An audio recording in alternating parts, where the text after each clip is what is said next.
back to Northern News. Today we have urgent news about our world's antibiotic-resistant issues. Antimicrobial resistance is recognized as one of the greatest threats to human health worldwide.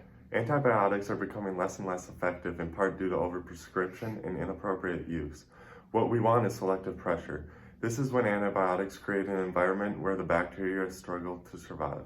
If the bacteria don't adapt to the environment with the antibiotics, they would die. When antibiotics are overused, it takes away this selective pressure and the bacteria adapt to survive in this environment through their generations. This is called genetic variation. This then leads to over-reproduction, which is when the bacteria increase their fitness, reproduction, and survival rates, causing the population to grow larger and larger every generation. Let's look further into the details. When people overuse or misuse antibiotics, that bacteria gains resistance to the antibiotics. The person who is sick could get worse or even die. Nearly 2 million Americans per year develop hospital-acquired infections, resulting in 99,000 deaths, the vast majority of which are due to antibacterial-resistant pathogens.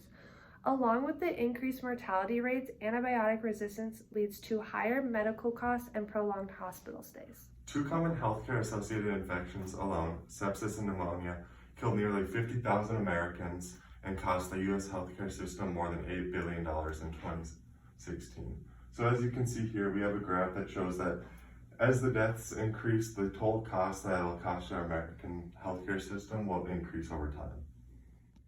Based on studies of the cost of infections caused by antibiotic-6 pathogens versus antibiotic-susceptible pathogens, the cost of the U.S. healthcare system of antibiotic-resistant infections is $21 billion to $34 billion every year. And this leads to each year being more than 8 billion additional hospital stays. Another problem that plays at hand here is from a business standpoint. New antibiotic development has slowed to a standstill due to market failure and regulatory disincentives. Antibiotics aren't as profitable as other drugs, such as drugs to treat diabetes or asthma, which patients take for years.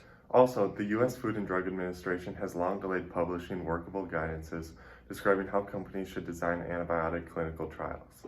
Moreover, once a new antibiotic makes it to the market, physicians hold it in reserve for only the worst cases rather than rushing to use it on all their patients due to fear of drug resistance. Economic and regulatory disincentives have made it far too difficult for companies to continue developing new antibiotics. Today we have brought you some tips for battling antibiotic resistance. Number 1 is not to take antibiotics unless you're certain you need them. An estimated 30% of the millions of prescriptions written each year are not needed.